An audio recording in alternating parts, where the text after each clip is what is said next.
दोस्तों, स्वागत है आपका हमारे चैनल में। आज हम आपके लिए लेके आए हैं आविष्कार और आविष्कारक से जुड़े हुए महत्वपूर्ण प्रश्न और उनसे संबंधित महत्वपूर्ण जानकारी जो कि इंपॉर्टेंट है आने वाले कंपटीशन एग्जाम की दृष्टि से।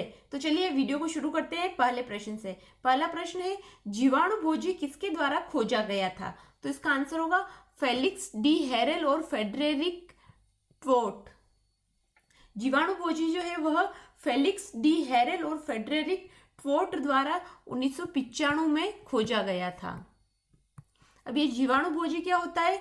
जीवाणु भोजी जो होता है, जीवाणुओं को संक्रमित करने वाले विषाणु जो होते हैं उन्हें जीवाणु भोजी कहा जाता है। अगला प्रश्न, प्रथम एंटीबायोटिक की खोज किसने की थी? तो इसका आंसर होगा ए फ्लेमिंग। प्रथम एंटीबायोटिक की खोज 1928 में स्कॉटिश वैज्ञानिक एवं नोबेल पुरस्कार विजेता अलेक्जेंडर फ्लेमिंग ने की थी 1928 में।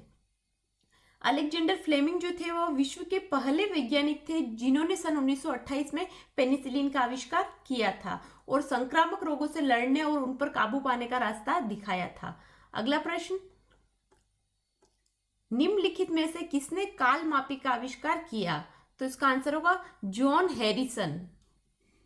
जॉन हैरिसन जो थे उन्होंने कालमापी का आविष्कार किया था। जॉन हैरिसन जो उन्होंने समुद्र की यात्रा करते समय देशांतर रेखांश की गणना में आने वाली समस्या का समाधान करने के लिए एक लंबे अनुसंधान के बाद समुद्री क्रोनोमीटर यानी कि कालमापी का आविष्कार किया था। अगला प्रश्न, किसकी खोज के कारण वॉक्समैन को नोबेल पुरस्कार दिया गया? तो इसका आंसर होगा स्ट्रेप्टोमाइसिन। स्ट्रेप्टोमाइसिन एक्टिनोबैक्टीरिया का सबसे विस्तृत जीव वैज्ञानिक वंश है और इसमें 500 से अधिक बैक्टीरिया जातियां सम्मिलित है। और स्ट्रेप्टोमाइसिन जो है वह एक एंटीबायोटिक होता है जो कई जीवाणु संक्रमणों के इलाज के लिए प्रयोग किया जाता है। अगला प्रश्न, प्रतिवर्ती प्रतिलिपि की खोज किसके द्वारा हुई? तो इसका आंसर होगा टेमिन तथा बाल्टीमोर। प्रतिवर्ती प्रतिलिपि की खोज टेमिन तथा बाल्टीमोर द्वारा हुई थी। अब ये प्रतिवर्ती प्रतिलिपि क्या होता है? किसी उद्दीपन के कारण अपने आप ही शीघ्र हो जाने वाली अनैच्छिक क्रियाओं को प्रतिवर्ती क्रिया कहते हैं। अगला प्रश्न, निम्नलिखित में से किसने प्राकृतिक चयन का सिद्धांत दिया था? तो इसका आंसर होगा चार्ल्स डार्विन। चार्ल्स डार्विन जो थे उन्होंने प्राकृतिक चयन का सिद्धांत दिया था। अब ये प्राकृतिक चयन का सिद्धांत क्या है? जिस प्रक्रिया द्वारा किसी जनसंख्या में कोई जैविक गुण कम या अधिक हो जाता है उसे प्राकृतिक वर्ण या प्राकृतिक चयन कहते हैं। अगला प्रश्न, निम्नलिखित में से किसे चिकित्सा शास्त्र का जनक माना जाता है? तो इसका आंसर होगा हिप्पोक्रेटिस। हिप्पोक्रेटिस जो है वह प्राचीन यूनान के एक प्रमुख विद्वान थे और ये यूनान के पाश्चात्य चिकित्सा शास्त्र के जन्मदाता थे ऐसा माना जाता है। और हिप्पोक्रेटिस जो है उन्होंने मानव रोगों पर प्रथम ग्रंथ लिखा था। अगला प्रश्न, होम्योपैथी के संस्थापक कौन थे? तो इसका आंसर होगा सैमुअल हैनीमैन। सैमुअल हैनीमैन जो थे वह होम्योपैथी के संस्थापक थे और होम्योपैथिक जो है वह एक विज्ञान का कला चिकित्सा पद्धति है, विज्ञान का कला चिकित्सा पद्धति है। और होम्योपैथिक दवाइयां जो होती है वह किसी भी स्थिति या बीमारी के इलाज के लिए प्रभावी होती है। अगला प्रश्न, पारद थर्मामीटर का आविष्कार किसने किया जिसे कि पारा भी कहते हैं? तो इसका आंसर होगा डेनियल गैब्रियल फ़ारेनहाइट। सन 1714 में भौतिक शास्त्री डेनियल गैब्रियल फ़ारेनहाइट ने एम्स्टरडम में पारद थर्मामीटर का आविष्कार किया था।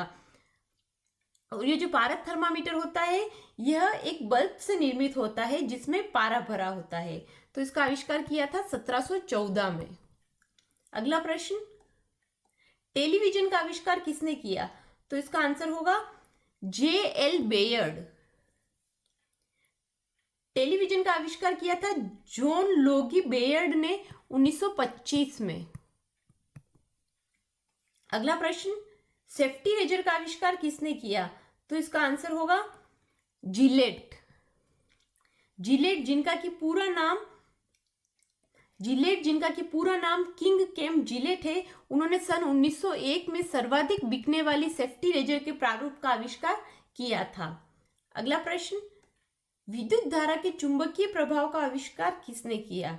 तो इसका आंसर होगा माइकल फेराडे। माइकल फेराडे जो कि भौतिक विज्ञानी और रसायनज्ञ थे, उन्होंने विद्युत धारा के चुंबकीय प्रभाव का आविष्कार किया था। अगला प्रश्न, गैस इंजन का आविष्कार किसने किया? तो इसका आंसर होगा डेमलर। डेमलर ने 1885 में आधुनिक गैसोलीन इंजन के प्रोटोटाइप का आविष्कार किया था और वर्टिकल सिलेंडर की सहायता से गैस इंजन का आविष्कार किया था। तो ये गैस इंजन का आविष्कार कौन से सिलेंडर की सहायता से किया था? वर्टिकल सिलेंडर की सहायता से। अगला प्रश्न, भारत के लिए समुद्री मार्ग की खोज का श्रेय जाता है?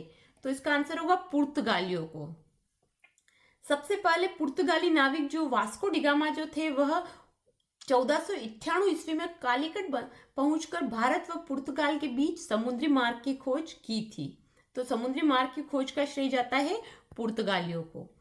अगला प्रश्न, संज्ञाहारी के रूप में क्लोरोफॉर्म का आविष्कार किसने किया था? तो इसका आंसर होगा जेम्स यंग सिम्पसन।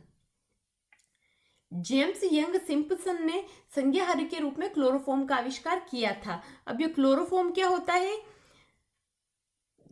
यह चिकित्सा के क्षेत्र में प्रयोग में लाया जाता है जब किसी रोगी को शल्य क्रिया किए जाने के लिए मूर्छित करने हेतु प्रयोग किया जाता है क्लोरोफॉर्म। अगला प्रश्न, बारूद का आविष्कार किया था? तो इसका आंसर होगा रोजर बेकन ने। रोजर बेकन जो कि इंग्लैंड के प्रसिद्ध वैज्ञानिक और दार्शनिक थे, उन्होंने बारूद का आविष्कार किया था। अब ये बारूद क्या होता है? बारूद एक विस्फोटक रासायनिक मिश्रण है। इसे घन पाउडर या अपने काले रंग के कारण काला पाउडर भी कहते हैं। अगला प्रश्न, जिन शब्द किसने बनाया था? तो इसका आंसर होगा जोहान सेन।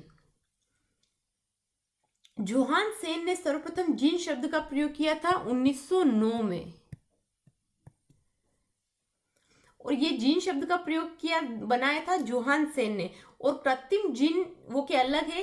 कृत्रिम जिन का निर्माण सबसे पहले किसने किया था? ये प्रश्न अलग है, तो इसका आंसर होगा डॉक्टर हरगोविंद खुराना ने कृत्रिम जिन का निर्माण किया था सन 1972 में। अगला प्रश्न, पहले तापयनिक वाल्व का आविष्कार किया था? तो इसका आंसर होगा J.A. फ्लेमिंग ने।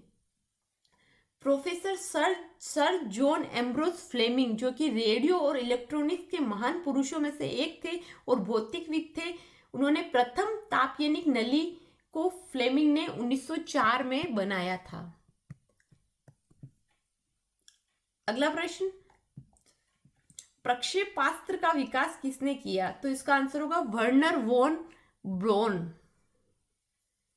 वर्नर वॉन ब्रॉन जो कि एक जर्मन अमेरिकी इंजीनियर और अंतरिक्ष वास्तुकार थे, उन्होंने प्रक्षेपास्त्र का विकास किया था। अब ये प्रक्षेपास्त्र क्या होता है? प्रक्षेपित कर उपयोग में लाए जाने वाला अस्त्र होता है, वह प्रक्षेपास्त्र कहलाता है। प्रक्षेपास्त्र कहलाता है। इसका प्रयोग दूर स्थित लक्ष्य को भेदने के लिए किया जाता है। इसकी सहायता से विस्फोटों को हजारों किलोमीटर दूर के लक्ष्य तक पहुंचाया जा सकता है। अगला प्रश्न, आयुर्वेद के वैद्य चिकित्सा का भगवान किसे मानते हैं? तो इसका आंसर होगा धन्वंतरी। भगवान धन्वंतरी आयुर्वेद जगत के प्रणेता तथा वैद्यक शास्त्र के देवता माने जाते हैं। अगला प्रश्न, बैलिस्टिक मिसाइल निम्नलिखित में से किसने बनाया था? तो इसका आंसर होगा वेर्नेहर वॉन ब्राउन। वेर्नेहर वॉन ब्राउन ने बैलिस्टिक मिसाइल बनाया था। अब ये बैलिस्टिक मिसाइल क्या होता है? इसका उपयोग किसी हथियार को किसी पूर्व निर्धारित लक्ष्य पर दागने के लिए किया जाता है, बैलिस्टिक मिसाइल का। अगला प्रश्न, बॉल पॉइंट कलम किसने बनाया था? तो इसका आंसर होगा बीरो ब्रदर्स। बीरो ब्रदर्स जो थे, उन्होंने बॉल पॉइंट कलम बनाया था। अगला प्रश्न, वर्ल्ड वाइड वेब का आविष्कार किसने किया? तो इसका आंसर होगा Tim Berners Lee. World Wide Web या विश्वव्यापी वेब को टिम बर्नर्स ली द्वारा 1989 में यूरोपीय नाभिकीय अनुसंधान संगठन, जो कि जिनेवा स्विट्जरलैंड में है, में काम करते वक्त बनाया गया था और 1992 में जारी किया गया था। तो वर्ल्ड वाइड वेब जो है उसे बनाया गया था 1989 में और उसे जारी किया गया था 1992 में। अगला प्रश्न, निम्नलिखित में से कौन विद्युत तारलेखी का आविष्कारक है?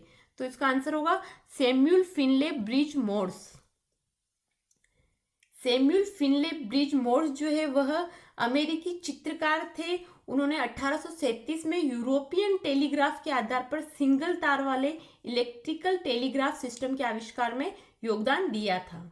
अगला प्रश्न, निम्नलिखित में से किसका आविष्कार सर हम्फ्री डेवी ने किया था? तो इसका आंसर होगा सेफ्टी लैंप। हम्फ्री डेवी जो कि एक ब्रिटिश रसायनज्ञ थे, उन्होंने सेफ्टी लैंप का आविष्कार किया था। अब ये सेफ्टी लैंप क्या होता है? ये कोयलों की खानों में जलाने के सुरक्षा दीप जो होते हैं उन्हें सेफ्टी लैंप कहा जाता है। इसका आविष्कार किया था सर हम्फ्री डेवी ने। तो दोस्तों, आज के इस वीडियो में हमने कवर किया आविष्कार और आविष्कारक से जुड़े हुए महत्वपूर्ण प्रश्न और उनसे संबंधित महत्वपूर्ण जानकारी। तो अगर आपको ये वीडियो पसंद आया हो तो इसे लाइक कीजिए, शेयर कीजिए और अगर अभी तक आपने हमारे चैनल को सब्सक्राइब नहीं किया हो तो सब्सक्राइब कीजिए और बेल आइकन दबाइए ताकि आगे आने वाले वीडियो का अपडेट आपको मिल जाए। हमारे साथ जुड़े रहने के लिए धन्यवाद।